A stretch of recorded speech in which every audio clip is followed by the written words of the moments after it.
కాకినాడ జిల్లాలో మెట్ట ప్రాంతమైన జగ్గంపేట నియోజకవర్గానికి ఒక ప్రత్యేకమైన స్థానం ఉంది. గత వైసీపీ ప్రభుత్వంలో ఈ నియోజకవర్గానికి జ్యోతుల చంటిబాబు ఎమ్మెల్యేలుగా కొనసాగారు. 2024 సార్వత్రిక ఎన్నికలకు 4 నెలల ముందు స్థానిక ఎమ్మెల్యే జ్యోతుల చంటిబాబును పక్కన పెట్టి మాజీ మంత్రి తోట నరసింహకు నియోజకవర్గ ఇన్ఛార్జిగా అప్పటి ముఖ్యమంత్రి వైఎస్ జగన్మోహన్ రెడ్డి బాధ్యతలు అప్పగించారు.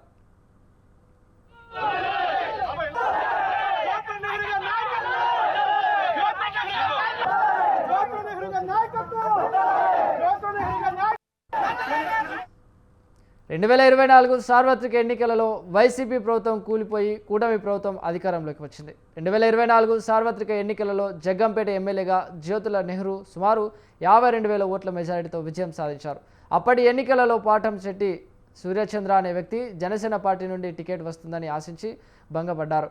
ఇండిపెండెంట్ అభ్యర్థిగా పోటీ చేసి సుమారు 13,000 ఓట్లు దక్కించుకున్నారు. అప్పటి నుంచి ఈ సూర్యచంద్ర ఒక సామాజిక ఉద్యమకారుడుగా నియోజకవర్గంలో ప్రతి సమస్యపై గలమెత్తుతూ తన నిరసనను ప్రభుత్వానికి తెలియజేస్తున్నారు.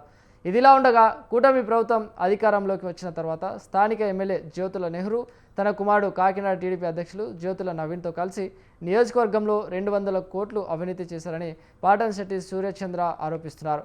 నేను అన్ని ఆధారాలతో ఈ ఆరోపణలు చేశానని, అవినీతి చేయకపోతే బహిరంగ చర్చకు రావాలని నెహ్రూకు సవాల్ విసిరారు సూర్యచంద్ర. అయితే సూర్యచంద్ర చేసిన సవాల్కు స్థానిక ఎమ్మెల్యే జ్యోతుల నెహ్రూ అనుచరులే బదులిచ్చారు. ఎమ్మెల్యే కాని తనయుడు నవీన్ కానీ స్పందించలేదు.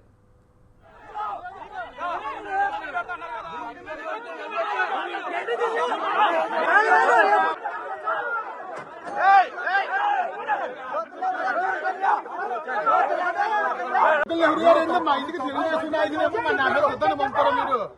ధర్మం మీకు మా ఇంటికి. ప్రతిపక్ష పార్టీగా ఉన్న వైసీపీ జగ్గంపేట నియోజకవర్గ ఇన్ఛార్జ్ తోట నరసింహ నుంచి కానీ, మాజీ ఎమ్మెల్యేగా పనిచేసిన జ్యోతుల చంటిబాబు నుంచి కానీ ఈ ఆరోపణలకు ఎటువంటి స్పందన రాలేదు. మాజీ ఎమ్మెల్యేగా పనిచేసిన జ్యోతుల చంటిబాబు ప్రస్తుత ఎమ్మెల్యే జ్యోతుల నెహ్రూకు సోదరుడి కుమారుడు కాబట్టి బంధుత్వం వల్ల నోరు మెదపడం లేదా అనే విమర్శలు నియోజకవర్గంలో వినిపిస్తున్నాయి. ప్రతిపక్ష పార్టీ పాటించవలసిన పాత్రను ఇండిపెండెంట్గా పోటీ చేసిన పాటంశెట్టి సూర్యచంద్ర పాటించడం పట్ల నియోజకవర్గంలో వైసీపీ ఏం చేస్తుందనే భావన ప్రజల్లో ఉంది. ఇక నియోజకవర్గంలో వైసీపీ 2 వర్గాలుగా ఉండడం వలన వైసీపీ కార్యకర్తలు ఎటు పాలుపోని స్థితిలో ఉన్నారనే భావన నియోజకవర్గంలో ఉంది. ఆధిపత్య పోరు కోసం ఇద్దరు నేతల మధ్య ఈ నియోజకవర్గంలో కార్యకర్తలు నలిగిపోతున్నారు. వైసీపీ అధినేత తలపెట్టిన కార్యక్రమాలను మాజీ మంత్రి నియోజకవర్గ ఇన్ఛార్జి తోట నరసింహ చూస్తున్నారు.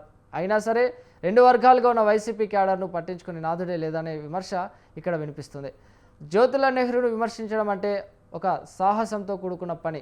అటువంటిది ఒక సామాజిక ఉద్యమకారుడుగా ఇండిపెండెంట్ అభ్యర్థిగా పోటీ చేసిన పాటంశెట్టి సూర్యచంద్ర విమర్శిస్తున్నారు అంటే ఆధారాలు లేకుండా విమర్శిస్తున్నారా?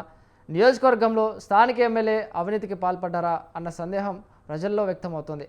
నియోజకవర్గంలో ప్రతిపక్ష పాత్ర పాటంశెట్టి సూర్యచంద్ర పోషిస్తున్నారన్న అభిప్రాయం ప్రజలలో వ్యక్తమవుతోంది. సూర్యచంద్ర స్థానిక ఎమ్మెల్యే జ్యోతుల నెహ్రూకు పంటి కింద రాయిలా తయారయ్యాడని నియోజకవర్గంలో చర్చ జరుగుతుంది. అయితే పాటంశెట్టి సూర్యచంద్ర వైసీపీ అధినేత వైఎస్ జగన్మోహన్ రెడ్డితో టచ్లో ఉండి ఈ విమర్శలు చేస్తున్నారా? భవిష్యత్తులో సూర్యచంద్ర వైసీపీలో చేరుతారా అనే సందేహం ప్రజల్లో వ్యక్తమవుతుంది. ఒకవేళ సూర్యచంద్ర వైసీపీలో చేరితే 2029 సార్వత్రిక ఎన్నికల్లో జగ్గంపేట నియోజకవర్గం నుండి టికెట్ దక్కుతుందా? నియోజకవర్గంలో ఇద్దరు నేతల ఆధిపత్యం కోసం ప్రాకులాడుతుండగా సూర్యచంద్ర ఆ పార్టీలో ఇనుమగలరా అనే సందేహం ప్రజల్లో వ్యక్తమవుతుంది. ఒకవేళ వైసీపీలో సూర్యచంద్ర టికెట్ ఆశించి ఆ పార్టీలో చేరినా టికెట్ రాకపోతే మళ్ళీ ఇండిపెండెంట్గానే బరిలో ఉంటారా? ఏదేమైనా నియోజకవర్గంలో అవినీతి జరిగిందని సూర్యచంద్ర విమర్శించడం, ప్రతిపక్షం నోరు మెదకపోవడం ప్రజల్లో చర్చకు దారితీస్తుంది. జగ్గంపేట నియోజకవర్గంలో ప్రతి ఇంటికి 5 సార్లు వెళ్ళాను. 5 సార్లు వెళ్ళినప్పుడల్లా జామ మొక్క, నిమ్మ మొక్క, దాని మొక్క, గాజు గ్లాసు మీ ఇంటికి కూడా ఇచ్చాం కదండి నెహ్రూ గారు. ప్రతి ఇంట్లో కాయలు కాస్తా ఉన్నాయి కదా. నేను చేసిన దానికి అక్కడ నిదర్శనం ప్రతి ఇంట్లోని పండ్లు. అటువంటిది నేను చేశాను, తప్పు చేశాను అంటే నేను ఏదో రకంగా విషయం ఏంటంటే నా కొడుకు డాక్టర్ చదువుతున్నాడు, నీ కొడుకు డాక్టర్ని ఏ రకంగా చదివిస్తున్నావు అని చెప్పేసి మీ కార్యకర్తలంతా మాట్లాడిస్తారండి నెహ్రూ గారు. మీరు ఇది ధర్మం, ఇది అసలు ఎంత నీచమైన రాజకీయం మీరు చేసేది, అసలు తప్పు కదా అది. ఇప్పుడు మీ మనవడు మీ గారాల మనవడు అనీష్ నెహ్రూ గారు విదేశాల్లో చదువుతున్నారు.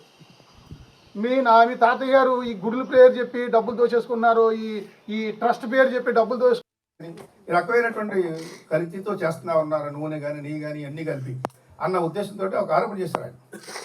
ఆ రకంగా ఆయన ఆరోపణ చేస్తే మరి ఆ కూటమిలో ఉన్నటువంటి ఇంకో ఆయన జనసేన అధినేత శ్రీ పవన్ కళ్యాణ్ గారు మరి గంతులు వేసేసి రకరకాలుగా డ్యాన్సులు కట్టేసి దాన్ని ఎక్కడికో అమరావతి అయోధ్యకు పంపించారు 1,00,000 లడ్డూలు అని రకరకాలైనటువంటి మరి విజయవాడలో కనకదుర్గ అమ్మవారి యొక్క మెట్లు ఆయన ఏదో కడిగేయడం జరిగింది.